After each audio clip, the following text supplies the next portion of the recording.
Bien, merci bien. Merci d'être venu ce matin aussi, hein. Amen. C'est vrai que quand le frère m'a demandé d'apporter la parole, je dis, oh là là, qu'est-ce qu'il me demande là? Mais bref, on va essayer d'apporter quelque chose qui vous soit utile, c'est là notre désir. J'ai toujours des soucis avec le micro. Je dis toujours que si c'était une glace, on aurait moins de problèmes. Mais c'est pas une glace. Oh non, ça va aller, on va se débrouiller avec. Hein. Parce que si je bouge jamais beaucoup, moi. Il y en a qui font les quatre coins, je ne sais pas comment ils font. Moi, j'ai essayé, j'y arrive pas. Quelqu'un m'a dit, moi, j'ai essayé de ne pas bouger, j'y arrive pas non plus. Alors, on a chacun notre façon de faire. J'aimerais, ce matin, j'ai apporté une grosse Bible, mais en fait, j'ai écrit les versets là, comme ça, j'ai pas besoin de les chercher. Vous avez une Bible, vous? Oui. Vous êtes sûr qu'elle est complète? Parce que regardez la mienne. Elle est complète. Bon, ça c'est des bêtises, hein. Mais soyons sérieux. Je vais justement essayer de vous parler de la Bible, qui est quand même un livre extraordinaire. On va en tirer 2-3 bricoles, bien sûr, mais c'est inépuisable. La Bible, c'est inépuisable. Vous avez le temps de la lire tous les jours? Bon, je vais dire, vous lire, vous avez le temps, vous ne faites rien. Mais on n'a jamais fini de rien faire, il faut toujours recommencer le lendemain, vous savez bien l'histoire. Ceci dit, quand on était jeune, enfin avec mon frère Benjamin, on faisait 60 heures par semaine à la ferme. On avait le temps de lire la Bible tous les soirs. Hein. On lisait la Bible tous les soirs. Ça, ça durait pas 1 heure, soit. Moi, le gamin, je me serais endormi. Mais ceci dit, c'est très important. Lire la Bible, ça, c'est la richesse. Parce que c'est là que Dieu nous enseigne une multitude de choses pour notre vie. Alors, je vais vous lire 3 versets, dans 2 Timothée 3, 16 et 17, Romains 15, verset 4, et 1 Corinthiens 10, 11. À chaque fois, ça nous parle de la Bible. Et c'est vrai que, même si j'aimais lire la Bible, même si j'avais donné mon cœur au Seigneur, c'est moi qui décidais ce que je faisais. Est-ce que je demandais à Dieu conseil? Certainement pas beaucoup. Et un jour, on se trouve quand même devant une situation compliquée, et Dieu, je vais dire ça un malin, c'est peut-être pas le mot qui convient, mais Dieu, il sait y faire. Il m'avait fait donner un verset que j'avais dans ma Bible qui marquait ma page, puisqu'on lisait en suivant. Et un jour, ce verset-là m'a frappé. C'est la bénédiction de l'Éternel qui enrichit, il a fait suivre d'aucun chagrin. Oh, j'ai dit, moi j'ai du chagrin depuis des semaines. La Bible, c'est vrai ou c'est pas vrai? Alors, j'ai un peu provoqué Dieu, j'ai eu honte après, dire, Seigneur, ta Bible, j'y crois, mais c'est-il vrai ou pas? Alors, en fait, je voulais que Dieu réponde à ma prière, mais à ma façon. Seulement, à la table du petit déjeuner, il y avait la feuille du calendrier qu'on pouvait lire, je ne lisais pas toujours. Mais ce lendemain-là, j'ai dit, je vais la lire. J'avais ma réponse à ma prière de la veille, mais pas celle que je voulais. Dieu me disait, quand tu mets ta vie entre mes mains, je la conduis, tu peux être dans l'épreuve, je te soutiendrai, je ne t'abandonnerai pas, tu me prieras et tu pourras relever la tête. En d'autres mots, c'était ce qui est écrit. J'ai dit, flûte alors, c'est pas la réponse que je voulais. Mais j'avais compris, Dieu m'avait donné la leçon. Il m'avait expliqué que croire en lui, c'est bien, oui, mais je vais aller plus loin. Je vais vraiment pleinement lui remettre ma vie. Et que ce soit lui qui la dirige. Alors il y a des fois, on croit, mais on décide tout seul. Hein. Bon, c'était mon cas. Bon, j'en reviens à Timothée. Toute écriture est inspirée de Dieu, utile pour enseigner, convaincre, corriger, instruire dans la justice, afin que l'homme de Dieu soit accompli et propre à toute bonne œuvre. L'homme de Dieu. Est-ce que je suis un homme de Dieu? Des fois, je me dis, bon, bref. Mais néanmoins, Seigneur, bien des fois je lui dis, Seigneur, que ta parole m'enseigne, m'instruit, me convaincre, me corrige. On n'a pas trop envie que Dieu nous corrige quand même. Mais c'est bon de le demander aussi, parce que c'est pour notre bien, paraît-il. Et c'est vrai. Alors, dans Romains, or tout ce qui a été écrit d'avance l'a été pour notre instruction, afin que, par la patience et par la consolation que donnent les Écritures, nous possédions l'espérance. C'est formidable, tout est écrit d'avance pour nous enseigner. Alors, un autre verset dans 1 Corinthiens 10, 11, il parle des choses des gens de l'Ancien Testament, leur sont arrivées pour servir d'exemple. Elles ont été écrites pour notre instruction, nous qui sommes parvenus à la fin des siècles. C'est formidable. Surtout quand on voit ce qui se passe au Moyen-Orient, on voit que l'horloge, elle tourne vite. Mais, oui, il y en a une en face de moi. C'est bien, 10h29. Oui, il va me dire comme je veux, mais... faut pas que j'exagère non plus, parce que finalement, je vais vous endormir. Bref. Ceci dit, c'est vrai que dans la Bible, il y a des trucs formidables. C'est une parole inspirée de Dieu. Je vais vous parler de David, tout à l'heure, une dernière histoire de David. Mais avant, un petit mot sur Abraham, parce que j'aime bien ce bonhomme-là. Mais quand même, il a vécu longtemps. Il a vécu combien ? 175 ans, quelque chose comme ça. Et quand il est parti en route pour le pays de Canaan, il avait 75 ans. C'était plus un gamin. Vous vous rendez compte, 75 ans, vous mettez en route pour partir je ne sais où. Il faudrait être courageux, hein. Il faut le faire. Et puis Jacob, aussi a une vie remplie d'histoire. Quand il est parti aussi pour chez son oncle Laban, aussi d'où venait Abraham d'ailleurs, vous savez quel âge il avait ? 77 ans, dit-on. Vous vous rendez compte ? Moi, pendant longtemps, j'ai dit, il a 25-30 ans, quoi. Et sa mère, elle dit, tu vas aller là-bas, tu vas te marier. 25-30 ans, quoi. Non, quand on voit la chronologie, il s'était déjà vieux. Vous voyez, vous, les jeunes filles, vous mariez avec un bonhomme de 77 ans ? Parce qu'il s'est marié 7 ans après. Il en avait combien ? Vous voyez un peu ? C'est pas croyable. Et il a marié des jeunettes. Elles avaient quoi ? Elles avaient 20 ans, hein. J'ai dit, ça m'étonne pas que la première nuit, il n'a jamais vu qu'il avait la mauvaise, hein. Vu son âge, enfin je dis ça en rigolant, mais on peut se poser des questions quand même, hein. Vous avouez. Bon, il a vécu que 137 ans, celui-là. Mais ça, c'est vrai. Et ça, c'est vrai que ce sont quand même des vies qui sont... Quand on prend les chronologies comme ça, on dit, mais on se met dans leur peau. On dit, mais sapristi, c'est quand même des drôles de gars. Mais c'était des hommes que Dieu a appelés. On a l'habitude de dire que Abraham, dans l'histoire qui nous est racontée, il a eu 10 épreuves, comme Jacob, et 7 bénédictions, 7 promesses, 7 bénédictions. Et c'est vrai, c'est formidable, parce que dans la Bible, le chiffre 10, c'est l'ordre parfait. Quand Dieu nous raconte l'histoire de la création, dans Genèse 1 et 2, il dit 10 fois Dieu dit. C'est aussi la responsabilité de l'homme envers Dieu, parce qu'on a 10 commandements à observer. De la même façon, Dieu a fait 10 plaies pour sortir les Israélites de l'Égypte. Ils ont fait 10 plaies parce que c'est montré qu'il y avait la main de Dieu là. Et sur la vie de ces hommes-là, on voit la main de Dieu qui les conduit. Parce que finalement, Jacob, il a été au bénéfice de l'appel d'Abraham qui avait répondu à l'appel de Dieu. Il est au bénéfice. Quand il part, qu'il doit se sauver parce que Jacob était un problème, il doit se sauver parce qu'il est en danger, ce n'est que quand il reviendra, il a à peu près presque 100 ans quand il revient en Canaan, que Dieu le brise. Il a fallu qu'il arrive à 100 ans, ou 98 ans, certains disent, pour que Dieu le brise. Et que vraiment là, il se mette dans la main de Dieu. On ne peut pas dire qu'il n'était pas croyant, mais il s'est vraiment plié devant le Seigneur. Vous connaissez ce combat qu'il a eu, peut-être. Et c'est vrai, j'aimerais dire, n'attendez pas d'attendre 100 ans pour laisser le Seigneur remplir et conduire votre cœur. C'est tous les jours, on va s'approcher de lui, comme on s'approche de la clim, là, aujourd'hui. Oh, ça va, elle ne marcherait pas, on aurait peut-être plus chaud, hein. C'est possible. Bon, ça va encore quand même. Il y aura pire, peut-être. Mais ceci dit, c'est vrai que combien il est bon de nous laisser remplir par le Seigneur et nous approcher de lui.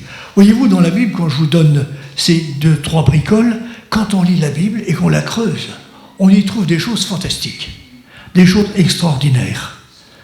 Quand on remet notre vie dans les mains du Seigneur, conduis ma vie, c'est plus moi qui décide, c'est toi. Et tous les jours, on se place auprès de lui pour qu'il nous dirige. Et c'est vrai que des fois, il nous dirige dans les chemins qu'on n'aurait pas choisis. On en aurait choisi un autre. Au fil du temps, c'est ce qu'on découvre. On dit, moi, j'aurais choisi un autre chemin. Mais on se place devant Dieu, on dit, Seigneur, qu'est-ce que je fais maintenant? Qu'est-ce que je dois faire? Des fois, quand d'autres prennent certaines décisions, on ne les comprend pas. On dit, mais enfin, il fait quoi là? Mais Dieu conduit toutes choses. Et nous pouvons que l'en bénir et l'en louer. Je vais donc vous parler de David. Mais juste la dernière expérience de David, on ne va pas la lire dans la Bible, c'est un grand chapitre qu'on voit 2 fois. D'ailleurs, vous avez peut-être déjà remarqué, quand vous lisez la Bible, la vie de David est longtemps, enfin, il y a de très longs chapitres qui parlent de David. À part Jésus, où il y a quand même 4 évangiles, c'est l'homme qui est le plus expliqué dans la Bible. C'est David. Alors, dans les Samuel et dans les Chroniques. Des choses qui sont différentes, des choses qui sont les mêmes. Donc, sur la fin de sa vie, pas tout à fait, mais presque, David décide de faire un recensement. Alors, il décide de faire ça, et quand vous lisez la Bible de près, un jour, j'ai découvert, avec grande surprise, que quand je lisais l'histoire dans Samuel ou dans les Chroniques, eh bien, ça ne disait pas les mêmes choses. Alors là, j'ai dit, c'est pas possible. Dans la Bible, il ne peut pas y avoir des erreurs. Parce que dans Samuel, il est dit que Dieu est fâché, ça peut y arriver, on va dire ça comme ça, et il pousse David à faire une erreur. Vous imaginez Dieu qui vous pousse à faire une bêtise, vous?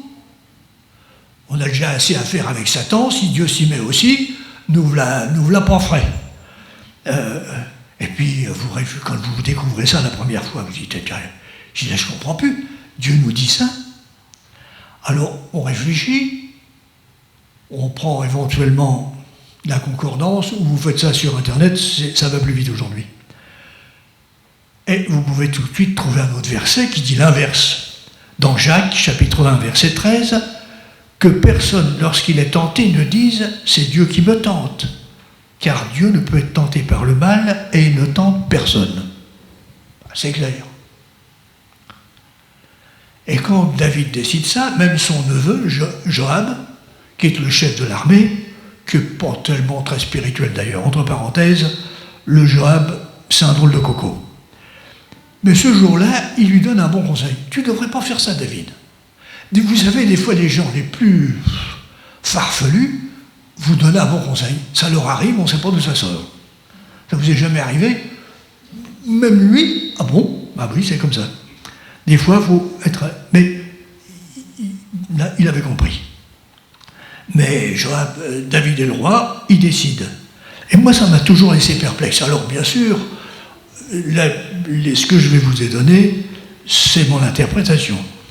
Pour faire plus simple, Satan a poussé David à faire une erreur, et comme Dieu était fâché avec le peuple et qu'il voulait régler ses comptes avec lui, enfin bref, devant le péché, il y aura toujours un jugement.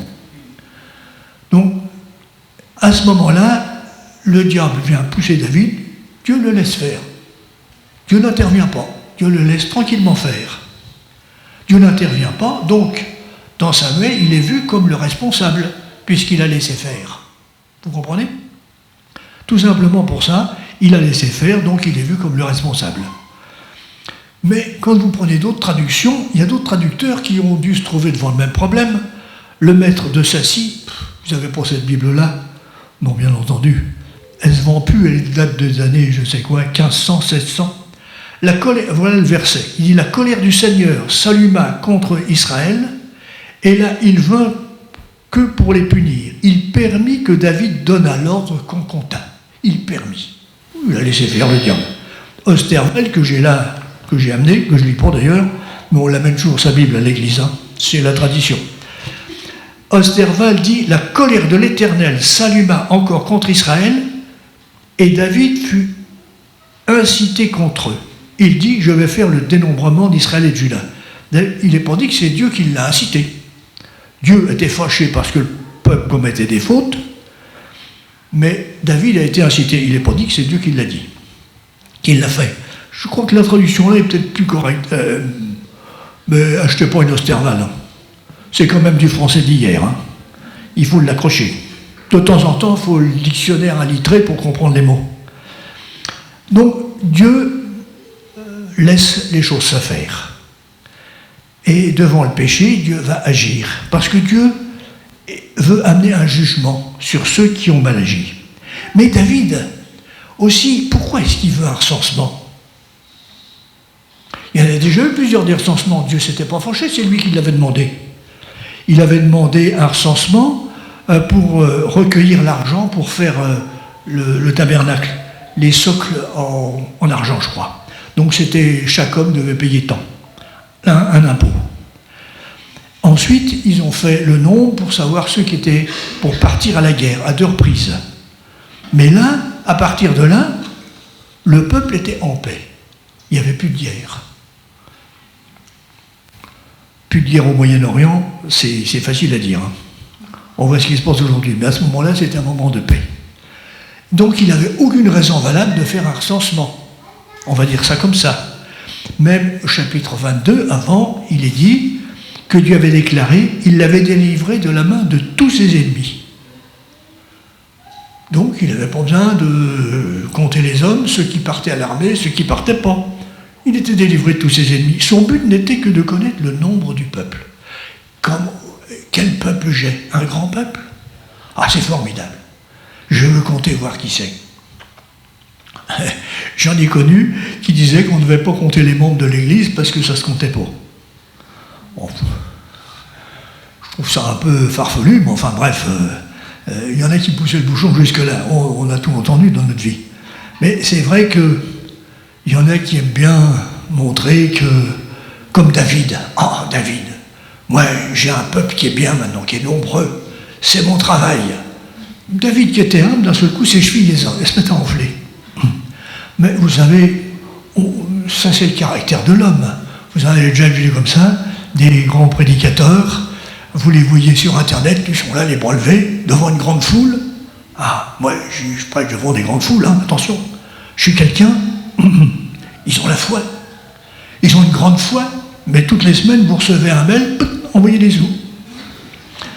En d'autres mots, ils ont la foi dans votre porte-monnaie. Je ne vais pas m'attendre davantage, mais c'est quand même un peu ça.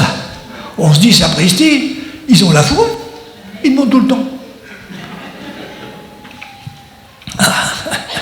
Bon, quand on a 30 ans, on a besoin de tout apprendre, mais quand on en a 50, quand même. Je me rappelle, un petit peu parler de moi aussi, parce que je l'ai appris ça. J'avais lu Watchman Nee qui disait, moi je ne demande jamais d'argent, surtout pas à un inconverti. Parce que je ne voudrais pas que l'inconverti, si un jour il est en enfer, il me reproche à Dieu, toi, j'ai aidé les chrétiens. Ah, je veux pour ces gens-là, je veux pas de l'argent. J'ai dit, oui, mais quand on passe le panier comme ça, n'importe qui peut donner. Hein? Alors, quand on était dans le Poitou, à l'Encloître, je n'avais pas voulu donner la Sainte Seine à quelqu'un, en plus c'était un sorcier, vous savez, il trouvait de l'eau avec une baguette là. J'ai dit, vous ne pouvez pas prendre la Sainte Seine. Il a dit, il ne veut pas me donner la communion, mais il me pose bien le machin pour que je donne mes sous. Il avait raison, parce qu'il pensait devant tout le monde. Et c'est vrai que, quand on a dû un jour envisager d'installer, on dit la salle, enfin l'église, si on veut, à Châtellerault, on a investigué, on avait des promesses, même un pasteur m'a promis des sous, une dame âgée m'avait promis de vendre un petit logement qu'elle avait au bord de la Méditerranée pour me donner l'argent, quelqu'un d'autre m'avait aussi promis, on dit c'est formidable, on va avoir des sous. Donc on fait des plans en fonction de ce qu'on va avoir, ou on imagine. Il y en a un frère qui me dit, le frère qui t'a dit de l'argent, il n'en a pas, il ne te donnera jamais rien. Ah bon? Moi, je dis, il me l'a dit, c'est quand même un pasteur. Oui, mais il ne te donnera pas, il n'a pas de sous. Ah bon? Et puis finalement, il ne m'a jamais donné de sous. La petite dame a refusé de vendre. Ses enfants l'en ont empêché. Bon, je les comprends un peu. L'héritage fait chacun. Mais quand même, elle avait promis. Et puis quelqu'un d'autre qui avait beaucoup de sous, qui venait à l'église, j'ai dit, vous pourriez peut-être faire une offrande une fois. Bêtement, j'ai demandé. Ah mais c'est qu'ils avaient des sous. Hein. À l'époque, je ne sais plus la somme en euros, je ne sais plus trop faire. Mais bref, on l'avait vu aller poser de l'argent à la caisse d'épargne, des tas de billets qu'elle avait mis sur le comptoir. comme ça se faisait à l'époque. Hein. On est dans les années 70. Hein. Donc, je lui demande si elle peut faire un don à son mari. Tu sais, tu peux plus travailler, toi, va chercher ton gros marteau. Elle m'a amené un gros marteau. C'est la seule offrande qu'elle m'a fait. Bon, c'était utile, un gros marteau. Premier coup de marteau, le manche à corset était vermoulu. J'ai fichu le marteau là, j'ai dit, tu ne demanderas plus jamais un sou à personne. Et Dieu a pourvu, finalement.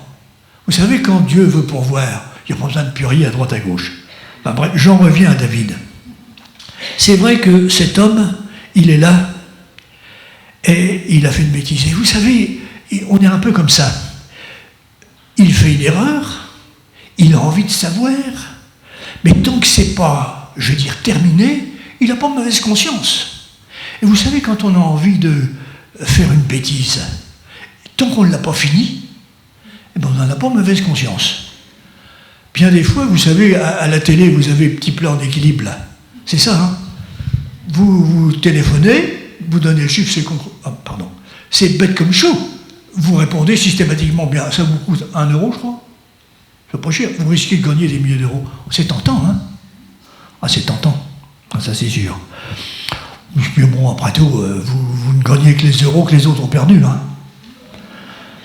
Ça serait tentant, ça serait formidable. Je ne donnerais pas les sous, hein. Je les donnerais. Pourquoi faire? On a assez. Je les donnerais les sous. Mais pourquoi faire? Je les donnerais. Parce que, il est gentil, il nous a donné de l'argent. Je me demande si ça ne serait pas ça. Quand j'ai réfléchi une fois, j'ai dit, ça serait quand même bien ton idée. De dire, tiens, il est bien, celui-là, il est gentil, tu te rends compte, il a touché des sous, il nous a tout donné. C'est de l'orgueil, finalement, mal placé. Mais c'est vrai que, ça veut. Mon frère Benjamin s'en rappelle peut-être de l'histoire. Quand l'Église de Dieu a commencé à Troyes, il y avait une vieille dame, Madame Guerlain. Elle avait gagné au tiercé. Et elle a dit, j'amène ma dîme du tiercé. Mon frère aîné qui est décédé, il a dit, gardez votre dîme, moi je ne veux pas le tiercé, je ne veux pas de votre sous. Elle était tellement vexée qu'elle est partie et plus jamais revenue à l'église. Oui, qu'est-ce que vous voulez? C'est comme ça. Hein.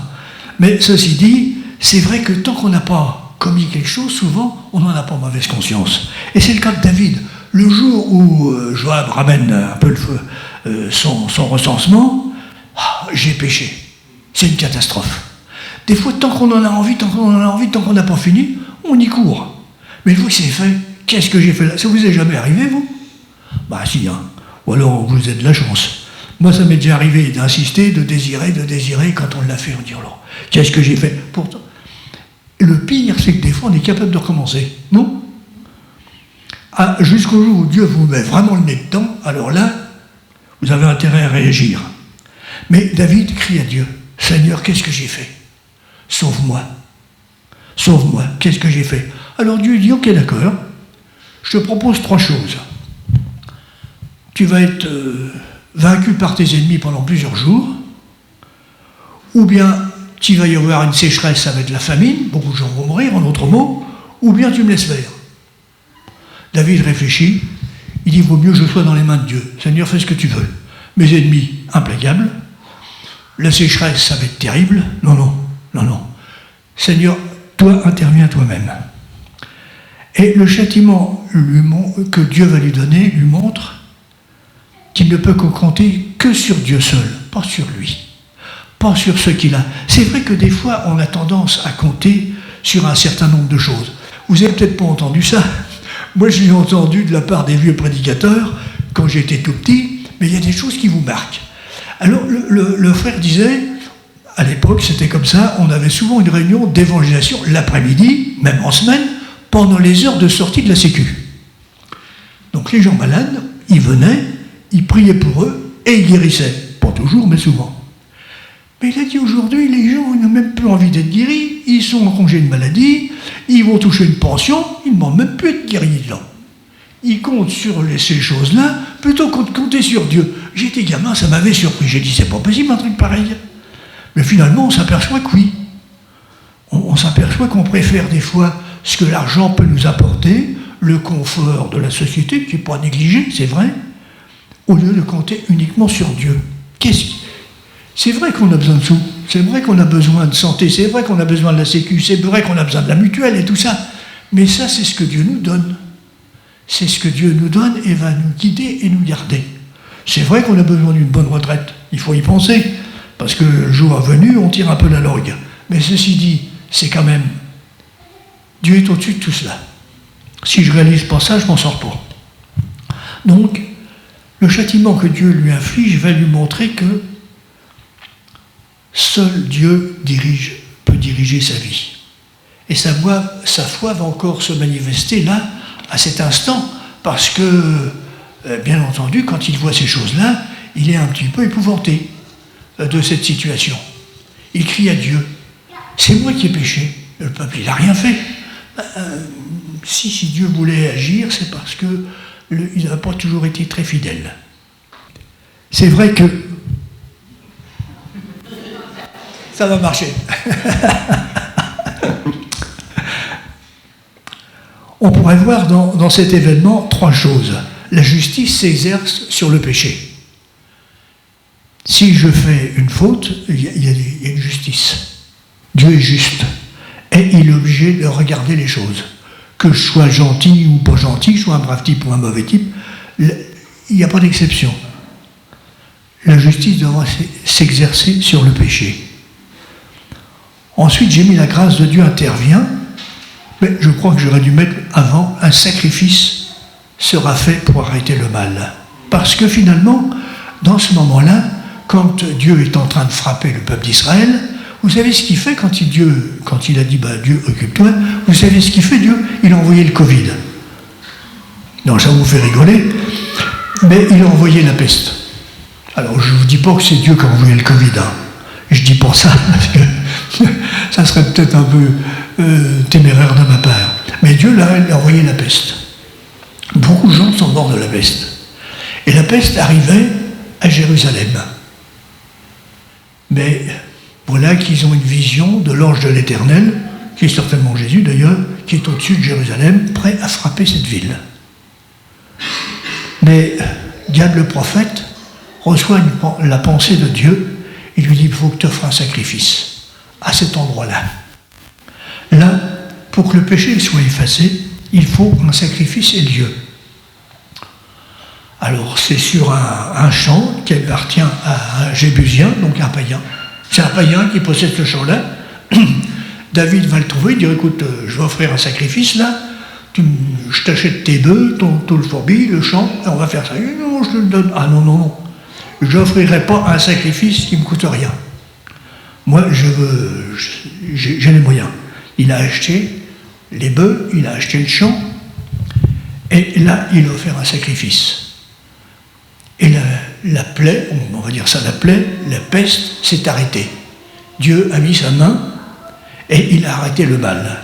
C'est ce sacrifice d'animaux qui a fait arrêter le mal. Le sacrifice d'animaux nous parle finalement du sacrifice de Jésus qui est mort aussi pour nous. D'ailleurs, sur cet endroit-là, c'est à cet endroit-là que certainement Abraham avait été venu pour offrir, vous savez, son fils Isaac, certainement dans cet endroit. Et c'est dans cet endroit-là que David dira, c'est là qu'on va construire le temple.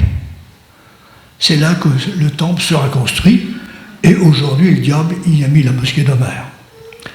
Bon, il veut prendre la place du diable, on le sait. Ceci dit, nous voyons que Dieu est intervenu dans cette affaire. Et c'est vrai que si je fais des fautes, il y aura une justice qui va s'exercer à mon égard. Et il n'y a que la grâce de Dieu qui pourra arrêter cette justice. C'est Dieu lui-même, en fait, qui paye à ma place. Je ne vous apprends rien quand je dis ça. Mais il est combien important pour nous de dire, Seigneur, je place ma vie entre tes mains. Je veux que ce soit toi qui la dirige. Et au travers de ta parole, que je vais lire, que je vais méditer tous les jours, je veux que tu me guides et que tu me diriges. Pendant des années, dans ma vie, enfin, j'étais encore jeune à l'époque, quoique, peut-être plus si jeune que ça. Je ne sais pas quand est-ce qu'on arrête d'être jeune d'ailleurs. Mais certains passages de la Bible, quand j'arrivais dessus, on m'avait pensé vite fait, parce qu'ils me dérangeaient quand même un peu. En fait, ils reprenaient plus ou moins ma conscience. Et on aurait plutôt envie, à ce moment-là, de les laisser de côté, parce qu'ils nous travaillent un petit peu sévèrement. Et on se dirait, bon, on n'a pas trop envie de les méditer ou voire de se mettre en règle avec Dieu. À ce moment-là, il faudrait pouvoir se mettre à genoux, dire Seigneur, pardonne-moi et aide-moi, afin que ces textes-là ne me corrigent pas à chaque fois que je les lis. Et c'est vrai qu'on n'aime pas tellement être repris, mais pour autant, quand Dieu le fait, dans sa parole, c'est toujours pour notre bien. C'est toujours pour nous donner une bénédiction derrière. Si Dieu nous donne des fois certaines épreuves pour nous faire réfléchir, c'est jamais pour notre mal. C'est pas parce qu'il a envie de nous faire mal. Vous savez, nous, des fois, on a envie de se venger, de dire « tu vas voir ». C'est pour ça que dans la Bible, il est écrit, même dans l'Ancien Testament, œil pour œil et dent pour dent. Parce que quand quelqu'un vous donne un coup, vous avez envie d'y en répondre par deux, non? On avait envie d'y en mettre un peu plus sûr, même pour qu'ils comprennent. C'est pour ça que Dieu dit, c'était dans la loi, mais Jésus va plus loin et dit non, pas œil pour œil, dent pour dent. Quand on vous fait du mal, faites du bien en retour. Faites du bien en retour, vous allez vaincre le mal de cette façon. C'est vrai que Dieu nous donne des conseils extraordinaires dans la Bible. Et c'est pour ça, comme je disais tout à l'heure, combien il est bon de la lire tous les jours. C'était un petit peu l'idée que je voulais vous donner. Quand David, d'un seul coup, il a perdu de vue ce que Dieu demandait, voulait, il a regardé à lui-même, il a voulu compter sur ses propres forces, au lieu de compter sur Dieu, il s'est égaré. Et c'est vrai que si je détourne mes yeux de la Bible, de la parole de Dieu, je vais partir à la manière des hommes, qui ne font pas toujours que des mauvais choix, mais ça ne sera pas les bons que Dieu voudrait. Vous verrez que Dieu nous inspire et nous guide, nous enseigne d'une manière parfaite. C'est ce qu'on a dit dans les premiers versets que nous avions lus tout à l'heure, que je vais vous rappeler. Et puis on va prier ensemble pour que Dieu nous aide et que Dieu vous aide à lire cette parole tous les jours. Fut un temps où je la lisais d'un bout à l'autre tous les ans. Bon, là, il faut avoir le temps quand même. Et puis aujourd'hui, j'ai arrêté, j'en lis plus qu'un chapitre ou deux. Parce que, bon, j'ai pensé que je pouvais m'arrêter davantage sur les mêmes passages. Mais c'est vrai qu'il est important de la lire, de la connaître d'un bout à l'autre. Il y a des bonnes choses partout. Il y a des passages, on aime moins bien. J'aimais pas trop Ézéchiel. Ses petits trous, ses grandes roues, ses yeux partout.